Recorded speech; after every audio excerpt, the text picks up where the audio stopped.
The sound of a gavel striking wood usually signifies order, but in courtroom 302 it sounded like the crack of a whip. A hardworking father stood trembling before the bench, tears streaming down his face as he begged for the chance to keep his children. He wasn't crying because he was guilty. He was crying because he was helpless. And what did the Honorable Judge Harlan Whitaker do? He leaned back in his leather chair and laughed.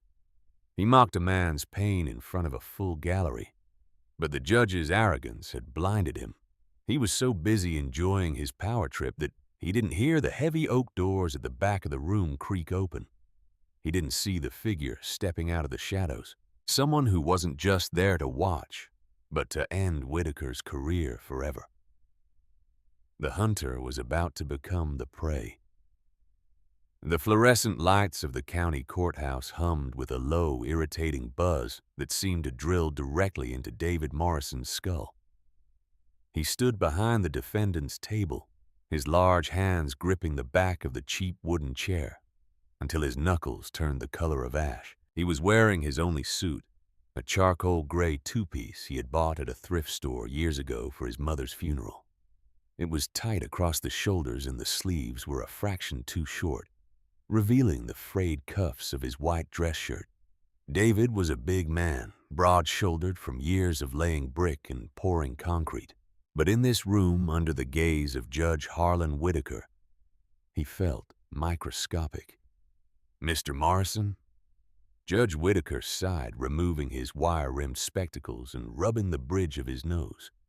The judge was a man of sharp angles and silver hair, possessing a voice that sounded like gravel grinding against glass. "We have been over this. The court is not interested in your intentions. The court is interested in your bank statements, which, I might add, are as empty as your excuses." A ripple of nervous laughter ran through the gallery. Whitaker had a reputation. He was known as the Hammer of the Southern District, a jurist who prided himself on efficiency and disdain for sob stories.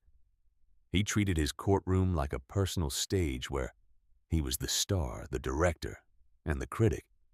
"And, Your Honor, please."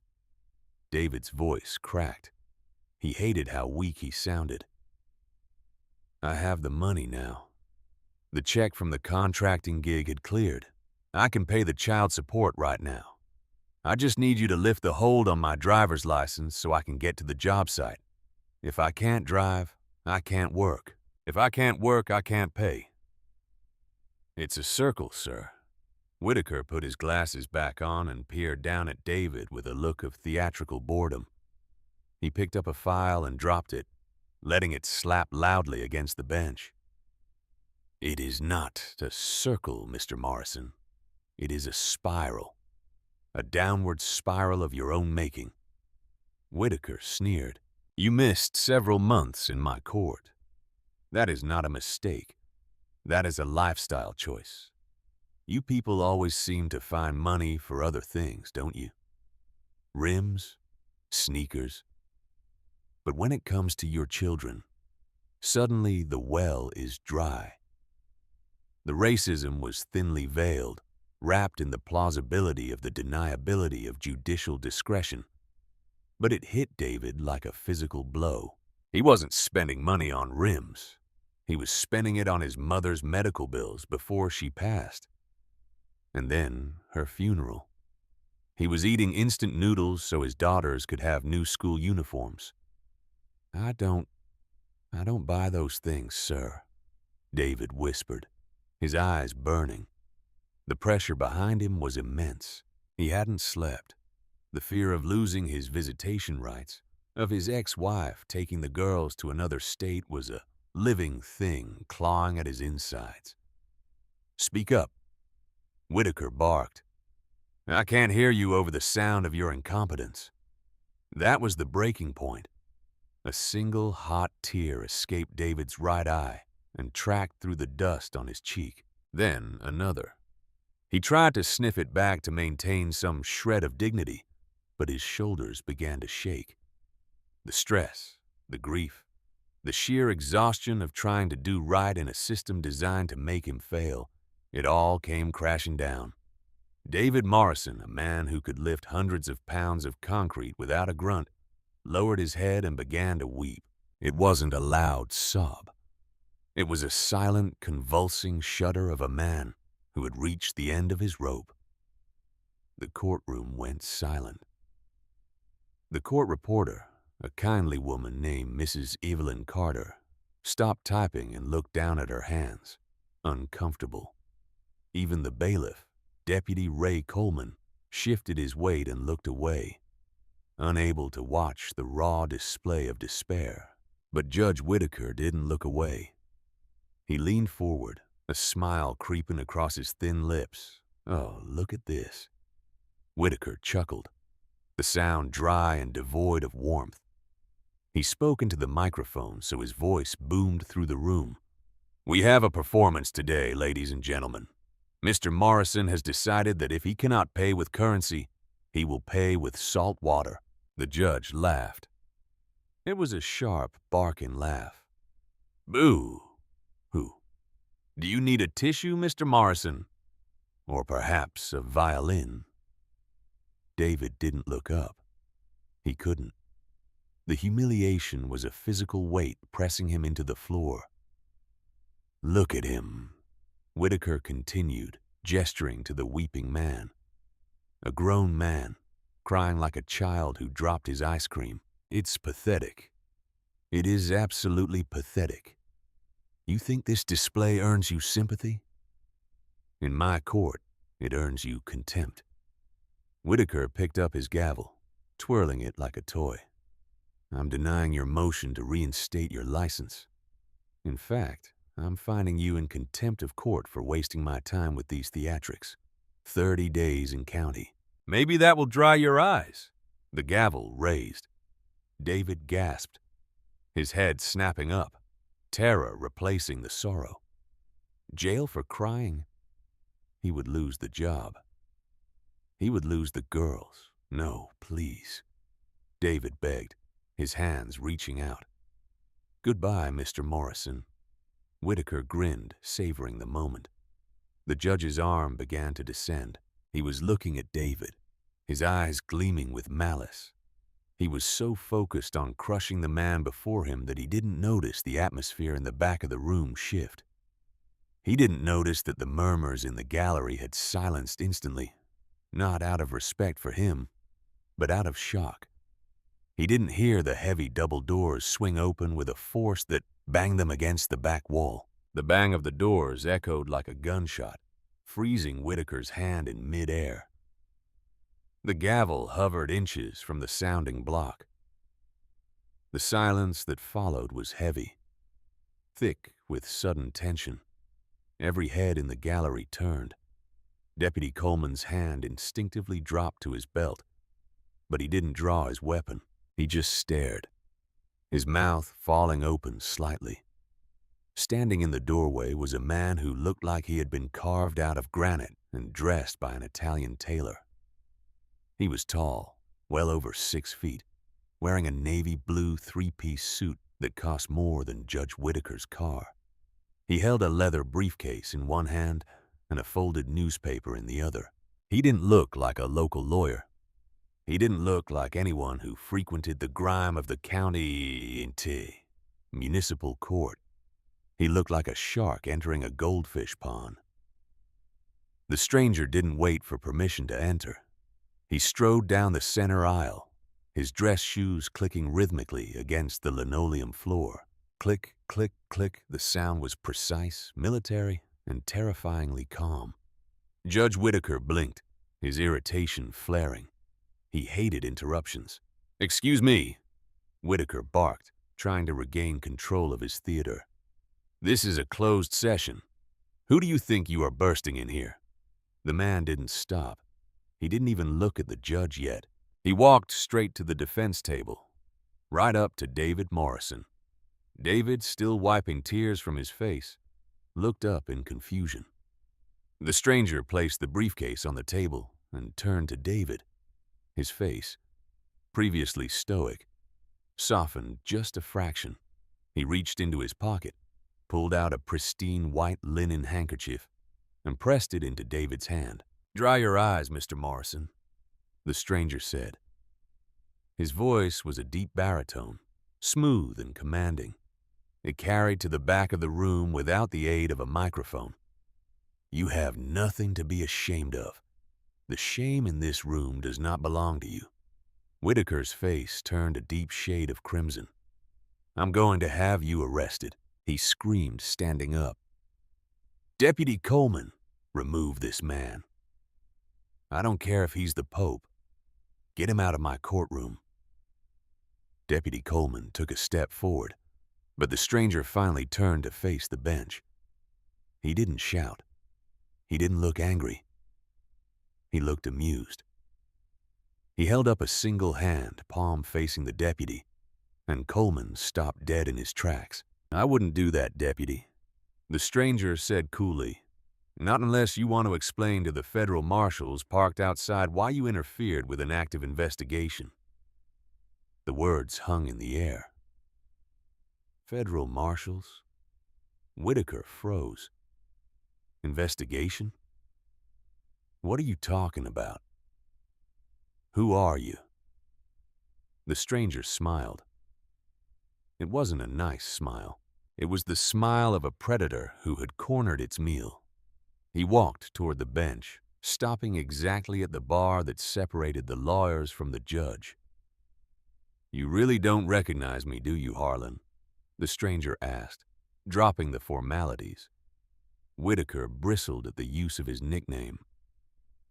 "I've never seen you before in my life." "That's funny," the stranger said. He turned to the gallery, addressing the crowd. "He says he's never seen me, but he certainly knows my signature." The stranger turned back to Whitaker. "My name is Ethan Caldwell. I'm the chief ethics investigator for the State Judicial Oversight Committee. But you might know me better as the man who signed the audit request for your private accounts." A gasp went through the room. The Judicial Oversight Committee was the bogeyman for corrupt judges. They were the ones who stripped robes and disbarred attorneys. Whitaker's face went from red to a ghostly white. He sat down slowly, his knees suddenly weak. "I don't know what you're talking about. My accounts are in order." "Are they?" Caldwell asked. He picked up the newspaper he had brought in. It was a copy of the Metro Herald. He tossed it onto the judge's bench. It landed right on top of David's file. "Page 4, Caldwell said.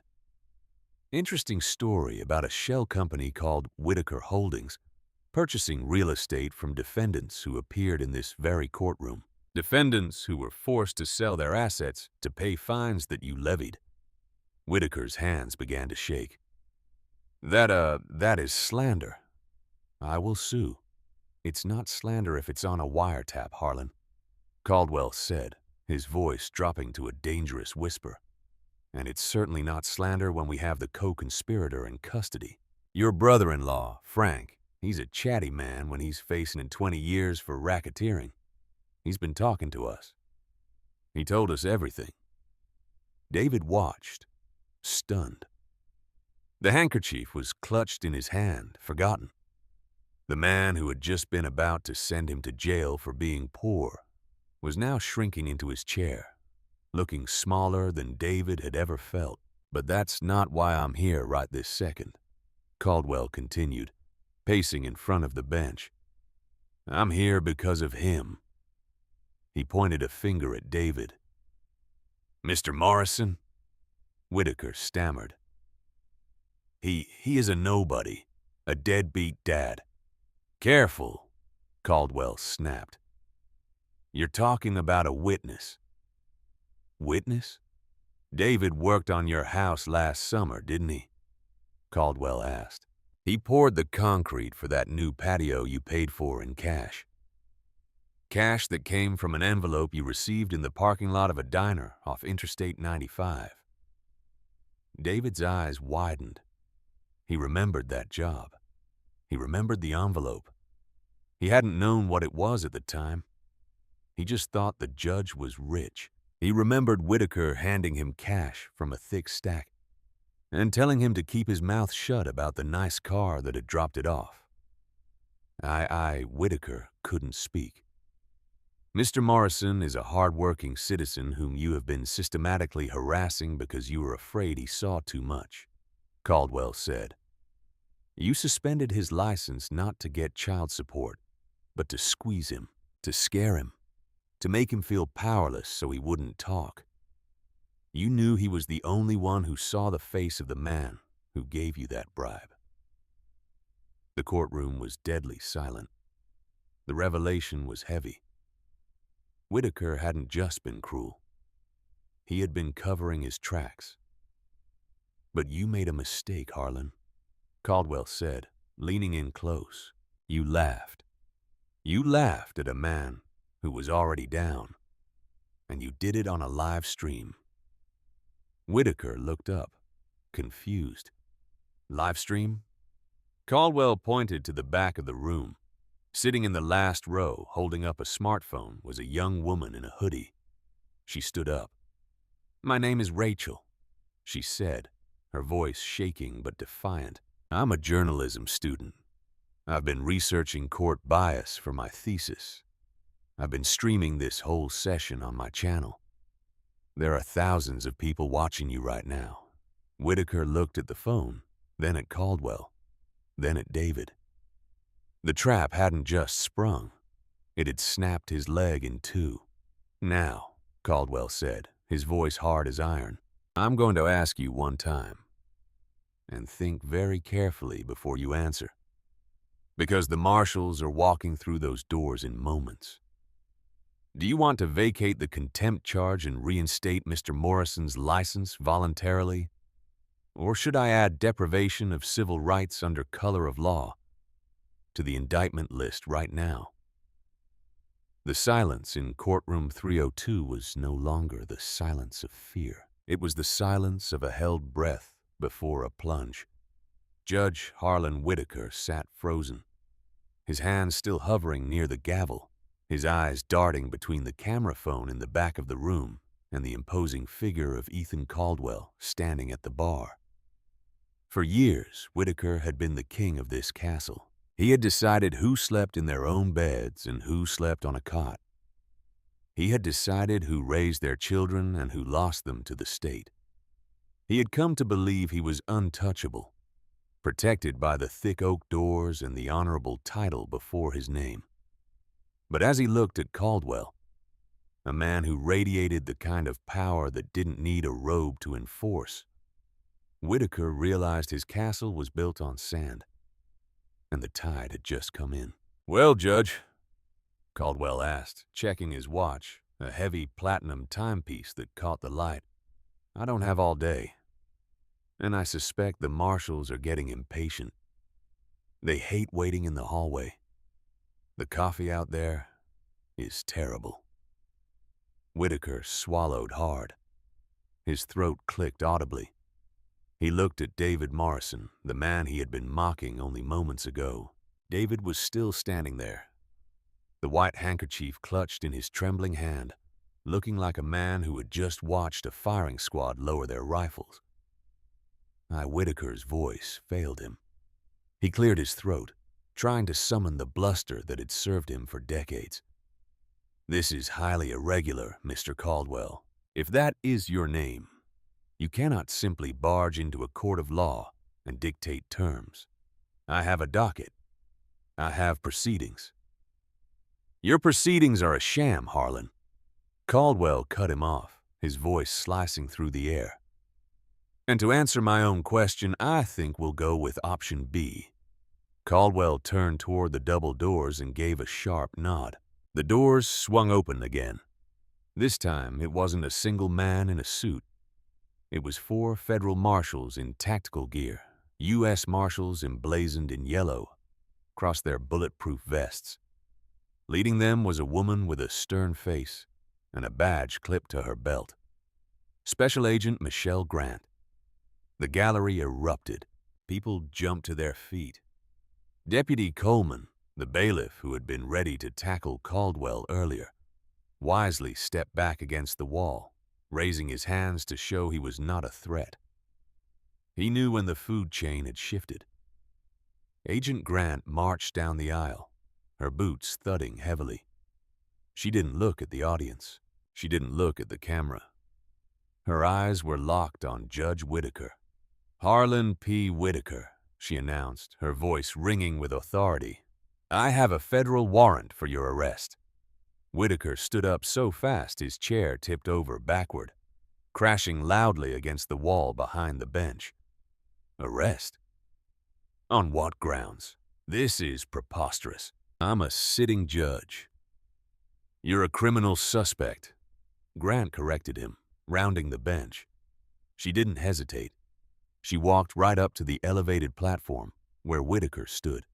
The warrant lists multiple counts, including racketeering, wire fraud, deprivation of civil rights under color of law, and accepting bribes in exchange for judicial outcomes. "Turn around and place your hands behind your back. You can't do this," Whitaker shrieked. He looked around the room, his eyes wild. "Deputy Coleman, do something. Protect your judge." Coleman looked at the floor, suddenly finding the pattern of the linoleum fascinating.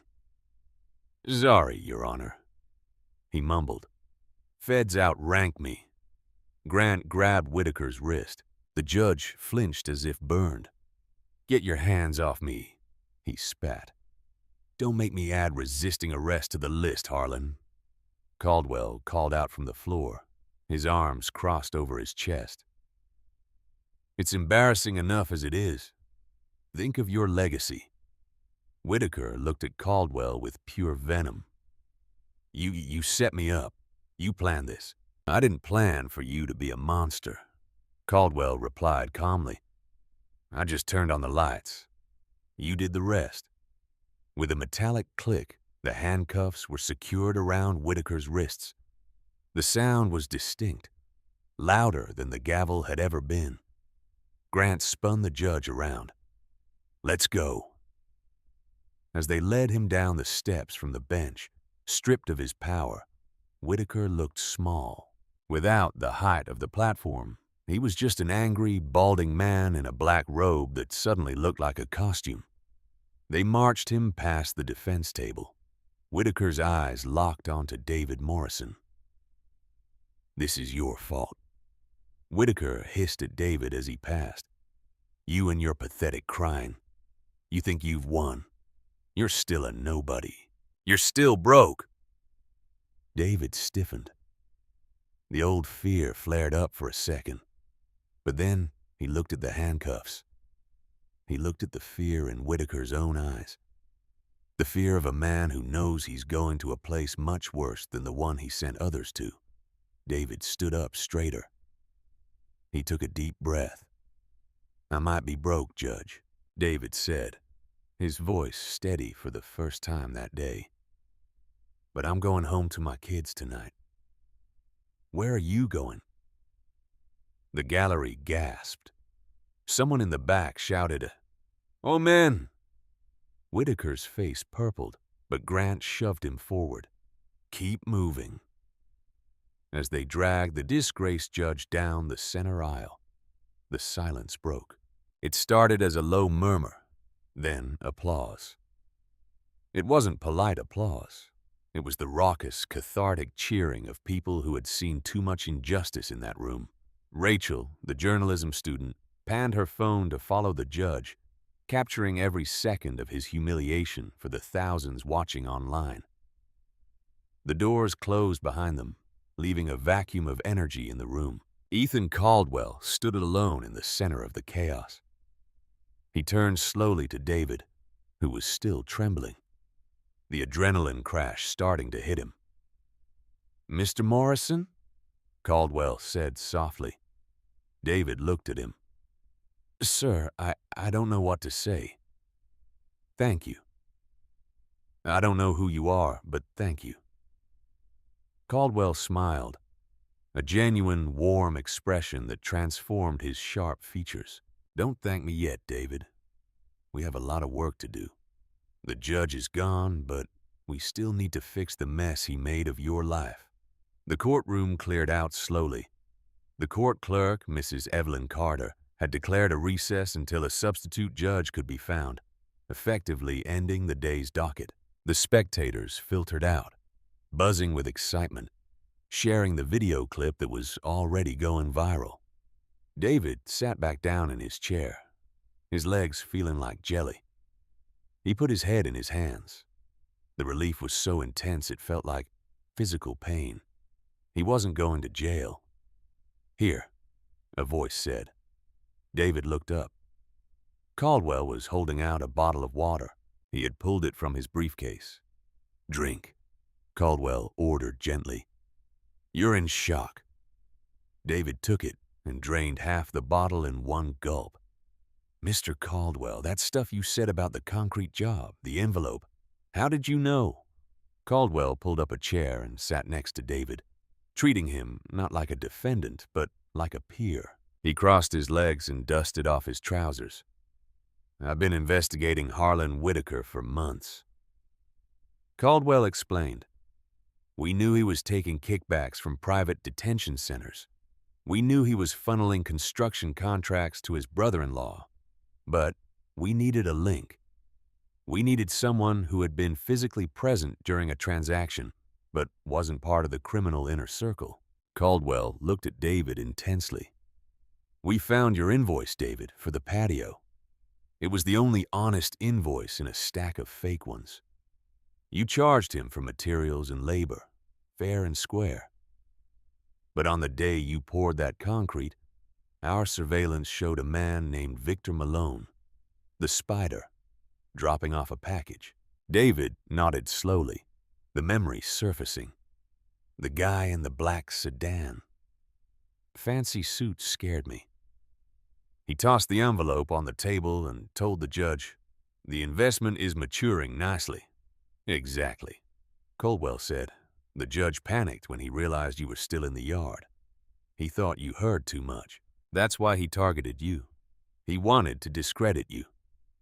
If you were a convict, a deadbeat dad with a record, no jury would believe your testimony against a high court judge. He wasn't trying to get child support out of you, David. He was trying to destroy your credibility before we could get to you." David felt a chill run down his spine. "He was trying to ruin my life to save his own skin." "Precisely." "And my kids?" David asked, his voice trembling again. "He kept threatening to take them away, to put them in the system." Caldwell's face darkened. The playful arrogance he had shown the judge vanished, replaced by a cold, hard anger. "That is the part that brings me the most satisfaction in taking him down," Sir Caldwell said, quietly. "Whitaker held shares in a private foster care management firm called Summit Guardians. When he removed children from homes in his court, he funneled them exclusively into Summit facilities. The state pays Summit a daily stipend for every child. Whitaker was getting a cut of that stipend." David dropped the water bottle. It hit the floor with a plastic thud. He was selling them? In a manner of speaking. "Yes," Caldwell said. "If he had sent you to jail today, your daughters wouldn't have gone to their grandmother or your aunt. He had already signed the order to place them in a Summit facility 3 towns over, a facility known for overcrowding and generating maximum profit per head." David felt sick. The cruelty was industrial. It wasn't just that the judge was mean. It was that the judge viewed David's daughters as inventory. "I'm going to be sick," David whispered. "Don't be," Caldwell said firmly. "Get angry instead, because that order is dead. I filed an emergency injunction moments before I walked through those doors. Your daughters are safe. They aren't going anywhere." David looked at this stranger, this man in the expensive suit who spoke of corruption and injunctions as if discussing the weather. "Why did you help me? I mean, really. You could have just arrested him later. Why come in here? Why stop him from sending me to jail?" Caldwell looked around the empty courtroom. He sighed, and for a moment he looked tired. "My father was a bricklayer, David. Just like you. He had rough hands and a bad back. When I was young, a judge not unlike Whitaker took advantage of his lack of education to swindle him out of his land rights. My father died broken because he didn't know the words to fight back. Caldwell met David's eyes. I learned the words. I learned all of them. And I promised myself that if I ever saw a man like my father standing in front of a man like Whitaker, I wouldn't just watch. David saw the fire in Caldwell's eyes. It was personal. It was karma. Caldwell clapped his hands together, shifting the mood back to business. Here's what happens next. You're going to walk out of here. You're going to go to your job site. I've already called your foreman. He knows you were delayed as a witness in a federal investigation. You still have your job. And the license? David asked, the arrears weighing on him. My firm, Caldwell and Associates, is taking your case pro bono, Caldwell said. We will file a motion to dismiss all arrears based on the fact that the support orders were calculated maliciously by a compromised judge. We will get your license reinstated by end of business today. Caldwell reached into his briefcase again. He pulled out a check. What is this? David asked, hesitating to touch it. This is a retainer. Caldwell lied smoothly. Since you are now a key witness in the federal case against Whitaker, the Department of Justice provides a stipend for your time and cooperation. It's an advance. David looked at the check. It was enough to cover the back rent, the utilities, and buy the girls new coats for winter. He knew it wasn't a standard stipend. He knew it was charity. Or maybe an apology from the universe. Mr. Caldwell, I can't take this. You can. And you will, Caldwell said, standing up and buttoning his jacket. Consider it a down payment on the justice system doing its job for once. Besides, you're going to need gas money to drive to my office for your deposition. David stood up.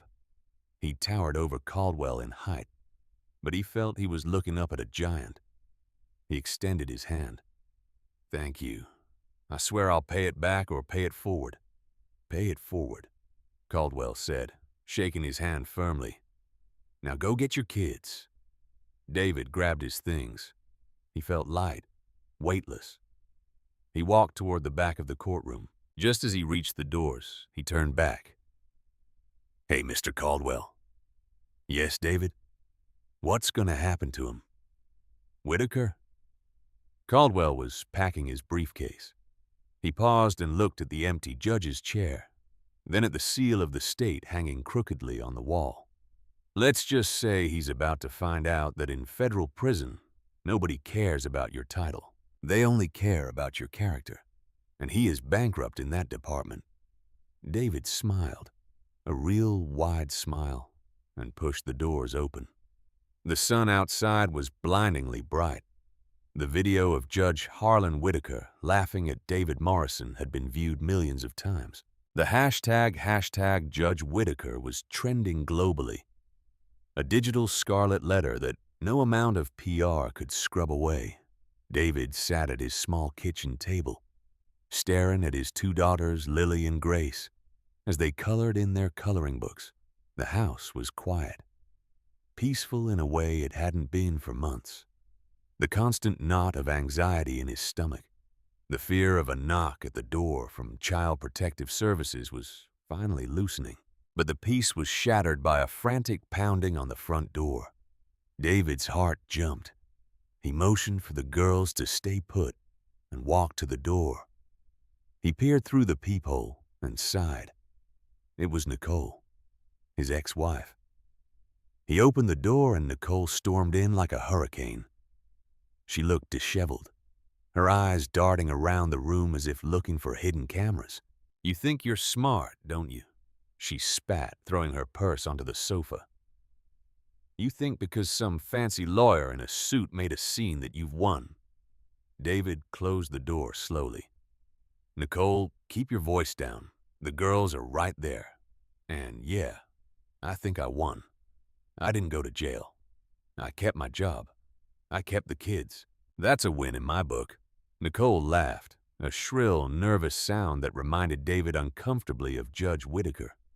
"You don't get it, do you? You ruined the plan, David. You and that investigator." David frowned. "The plan? What plan?" "You wanted the kids, Nicole. You dragged me to court every month for a year claiming I was unfit. Now you're mad because the judge got arrested." Nicole paced the small living room, biting her thumbnail. "It wasn't just about custody. It was about the placement. Whitaker promised me that if I got full custody, he would sign off on the special education grant for Lily. He said she needed to go to that boarding school in the next county, Summit Academy." David felt a cold prickle on the back of his neck. Summit Academy. That's the facility Caldwell was talking about. The one Whitaker owned shares in. "Nicole, did you know?" "Know what?" she snapped. "That it's a good school. That they have funding. Whitaker said if I let the state take temporary guardianship, the tuition would be covered by the county, and I'd get a stipend for living expenses while they were away. Thousands a month, David. Do you know what I could do with that money?" David stared at her, horror dawning on him. The betrayal was so deep he couldn't find the bottom of it. "You weren't trying to get the kids because you missed them. You were trying to sell them." "I was trying to survive," Nicole screamed, "and Whitaker said it was standard procedure. He said everyone does it. But now he's in custody. The accounts are frozen, and that investigator is sniffing around at my bank records." She grabbed David's arm, her nails digging in. "You have to tell them to stop, David. Tell that Caldwell guy to back off. If they find out I took the advance payment from Whitaker's shell company, I'm going to jail too." David pulled his arm away, looking at the woman he had once loved with pure disgust. "You took money from the judge to frame me." "It wasn't framing," she cried. "It was expediting the process. He just needed you out of the way so he could sign the papers without you fighting it. That's why he suspended your license. That's why he mocked you. He needed you to break so you give up." The revelation hit David like a physical blow. The cruelty in the courtroom hadn't been random. It had been a calculated, paid-for demolition of his life, orchestrated by the mother of his children and executed by the man meant to protect them. "Get out," David whispered. "What? Get out!" David roared, his voice shaking the walls. "Get out of my house before I call the police myself. You can't do that to me. I'm their mother." "You're not a mother," a deep voice said from the kitchen doorway. "You're an accomplice." Nicole spun around. Ethan Caldwell was leaning against the doorframe holding a glass of iced tea he had apparently helped himself to. He looked as calm as a summer breeze, but his eyes were sharp as daggers. "Who? How did you get in here?" Nicole stammered. "Back door was unlocked." Caldwell shrugged. "And David gave me a key in case I needed to drop off documents. Lucky for David, I also have a very interesting app on my phone.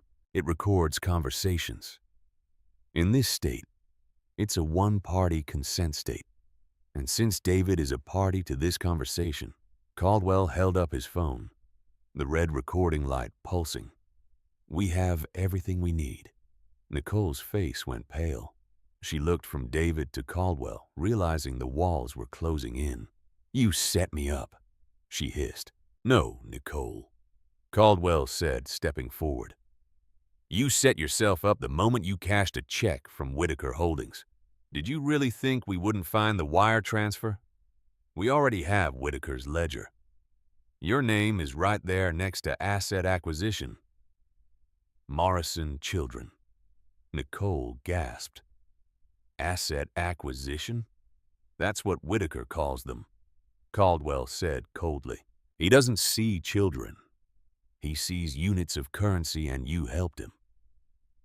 Caldwell pulled a folded document from his inside pocket and handed it to her. What is this?" she asked, her hands shaking. "That is a subpoena," Caldwell said. "You are no longer a plaintiff in the custody case, Mrs. Morrison. You're now a co-defendant in the federal racketeering case, United States versus Whitaker. I suggest you find a lawyer, a cheap one, because all your assets are about to be frozen." Nicole looked at the paper, then at David.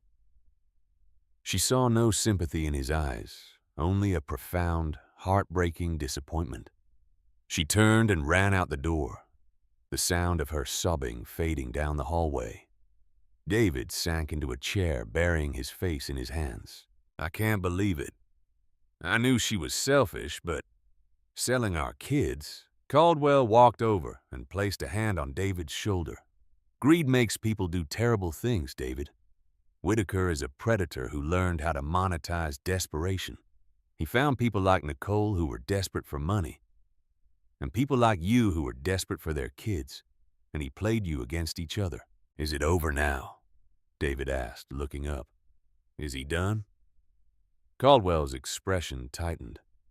"Not yet. Whitaker made bail. He has wealthy friends, judges, politicians, developers. They pulled millions to get him out. He's planning a press conference on the courthouse steps. He's going to try to spin this as a political hit job." David stood up, his jaw set. "Let him try." "He will." Caldwell smiled, a dangerous glint in his eye. "But he doesn't know that we have the smoking gun.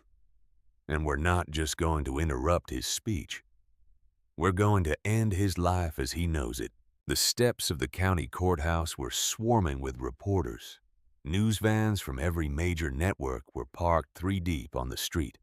The scandal of the laughing judge had ballooned into a national conversation about judicial immunity and corruption. At the top of the stairs, standing behind a podium draped with microphones, stood Judge Harlan Whitaker. He was out on bail wearing a fresh suit, his silver hair perfectly coiffed.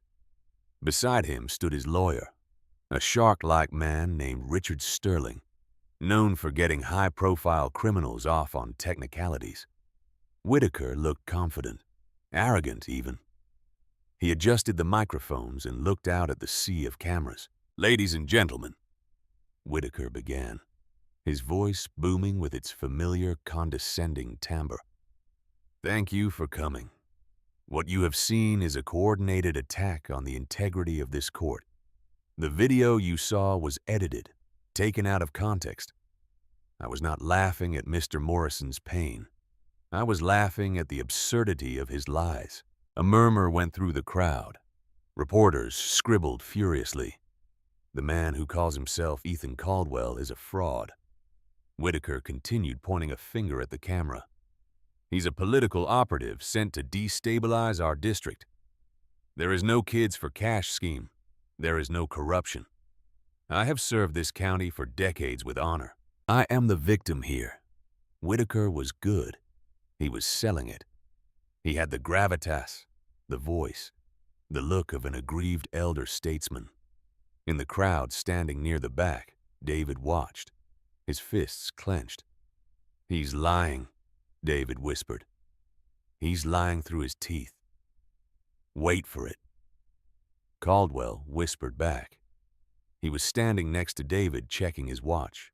3, 2, 1. Suddenly, the massive digital billboard across the street from the courthouse, usually displaying ads for personal injury lawyers and cheap beer, flickered. The image of a smiling lawyer vanished. In its place, a video began to play. It was grainy black and white footage, security camera footage. But the audio was crystal clear. It showed Judge Harlan Whitaker sitting in a plush leather booth at a dimly lit steakhouse. Sitting across from him was a man in a dark suit. Victor Malone the Spider. The audio boomed across the square, drowning out Whitaker's speech. "So, Harlan," the voice of the mobster said on the giant screen, "the new facility opens soon. We need beds filled to trigger the state bonus." On the screen, Whitaker cut into a steak, juice running down his chin. Don't worry, Victor. I've got a docket full of single mothers and unemployed fathers. I'll fill those beds. I've got a crying guy coming in next week. Morrison. Big guy. Soft heart. Easy target. I'll revoke his license, make him desperate, then strip custody. That's 2 beds right there. The crowd on the steps went silent. Whitaker froze mid-sentence. He looked up at the billboard, his face draining of blood. The video continued. You're a cold bastard, Harlan. The mobster laughed. I'm a businessman. Whitaker replied on screen, raising a glass of wine.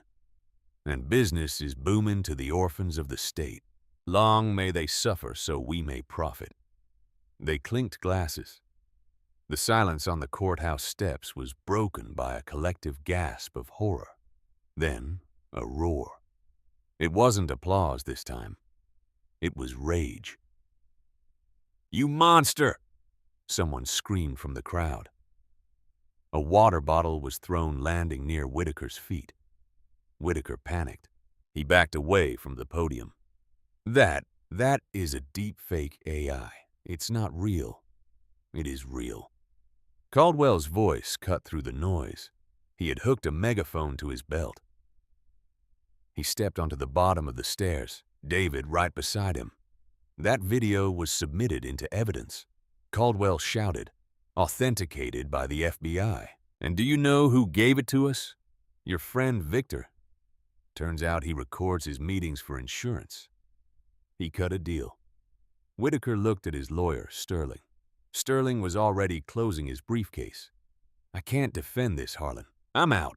The lawyer turned and walked away, leaving the judge alone on the steps. David! Whitaker screamed, pointing at him. Tell them. Tell them I gave you a chance. Tell them I'm a good man. David Morrison walked up the stairs slowly. The crowd parted for him. He climbed until he was standing face to face with the man who had tried to ruin him. David looked different now. He wasn't the hunched, crying man from courtroom 302. He was a father who had fought for his children and won. David leaned into the microphone. You're not a good man, Whitaker, David said, his voice echoing across the square. You laughed at my tears because you thought they were weakness, but those tears were love, and you don't know anything about that. David turned to the crowd. He tried to sell my daughters. The crowd surged forward. The police line struggled to hold them back. Whitaker looked terrified. He looked for an escape route, but the doors to the courthouse were blocked by Special Agent Michelle Grant and 4 new marshals. Harlan Whitaker, Grant announced. Your bail is revoked. New charges have been filed. Human trafficking, conspiracy to commit kidnapping. No! Whitaker wailed as they grabbed him. This time he didn't march with dignity. He kicked and screamed, his robe flapping open to reveal his stained shirt. I am the law. I am the law. Not anymore, Grant said, shoving him into the back of a waiting armored van. As the door slammed shut on Whitaker, a cheer went up that could be heard blocks away. It was a primal release of tension for a community that had been under his thumb for too long. Ethan Caldwell walked up to David. He held out a hand. How does it feel? Caldwell asked. David looked at the billboard where the video had stopped playing, replaced by the breaking news headline, Judge arrested. Kids for cash ring exposed. It feels, David said, taking a deep breath of the fresh air. Like justice, but the story wasn't quite over. Caldwell pulled a small envelope from his pocket. One last thing, Caldwell said. The assets from Whitaker's seizure are being liquidated. The court has decided to set up a restitution fund for the families he victimized. Since you were the whistleblower in a way, you're the first recipient. David opened the envelope. It wasn't a check this time. It was a deed. What is this? That, Caldwell grinned. is the deed to Whitaker's lake house, the one you poured the patio for. It's in a trust now for your daughters. I figured since you built the patio, you might as well own the house attached to it." David looked at the paper, tears filling his eyes again, but this time nobody laughed. The seasonal shift from the humid heat of summer to the crisp bite of autumn had transformed the landscape, but nowhere was the change more profound than at the property formerly known as the Whitaker Lake House. The wrought iron gates, which once bore the initials H. Whitaker in gold leaf, had been removed. In their place stood a modest wooden sign hand-painted in bright, welcoming colors: the Morrison Family Center for Justice and Healing. David Morrison stood on the dock watching the sunset paint the water in shades of purple and orange. He wasn't wearing the tight thrift store suit anymore. He wore a comfortable flannel shirt and sturdy work boots, not because he couldn't afford better, but because he was working. He had spent time renovating the property himself. The patio of corruption, as the newspapers had called it, was gone. David had taken a sledgehammer to it personally, breaking apart the concrete he had poured under duress. In its place, he had built a playground. "Daddy, look." David turned to see his youngest, Grace, running down the grassy hill. She was laughing, chasing a golden retriever puppy they had adopted from the shelter. Lily, his oldest, sat on the porch swing reading a book without a care in the world. They were safe. They were happy. And most importantly, they were home. The legal storm had settled, but the landscape was altered forever. Judge Harlan Whitaker was currently residing in a federal correctional institution. His days of banging gavels and demanding silence were over. Now he was inmate number 7492-2054. Karma, when it hit, didn't just slap him, it crushed him. Stripped of his assets, his pension, and his reputation, he had been sentenced to 25 years without the possibility of parole. The irony of his new life was cruel and poetic. He was assigned to the prison laundry detail, a job that required him to wash the uniforms of men he had once sentenced. While struggling to fold a heavy canvas bag, Whitaker had snapped, "Do you know who I am?" He had shouted at a guard. "I'm a judge. I demand to speak to the warden." The guard, a young man who had grown up in the neighborhood Whitaker had terrorized, didn't even look up from his clipboard. "You're not a judge here, Harlan. You're just another stain I have to wash out. Get back to work." The cafeteria erupted in laughter. Whitaker stood there clutching a pile of dirty laundry, tears of frustration welling in his eyes. But this time there was no one to mock him, no one to care.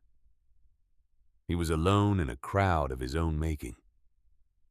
As for Nicole, the Judas in the kitchen, her fate was less severe, but perhaps more humiliating. She had taken a plea deal to avoid jail time, testifying against Whitaker's financial partners. In exchange, she received years of probation and lost all custodial rights to the children. She was now working double shifts at a diner on the outskirts of town. Every evening, the diner kept the television on the local news channel.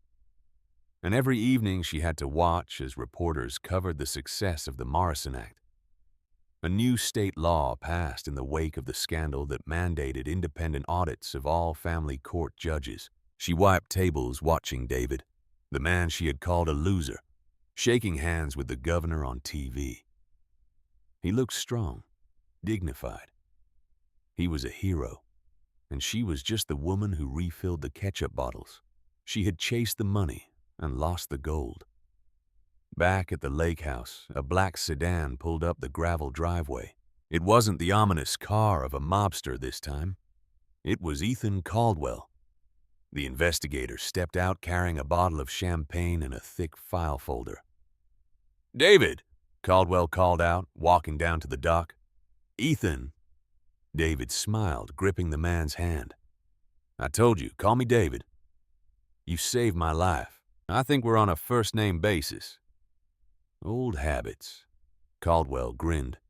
He leaned against the railing, looking out at the water. "I have some news. The liquidation of Whitaker's offshore accounts is complete. The restitution checks are going out. Every family that lost a child to his kids for cash scheme is getting a settlement. It won't bring back the time they lost, but it will pay for therapy. College. New starts." "That's good." David nodded. "That's real good." Caldwell tapped the folder.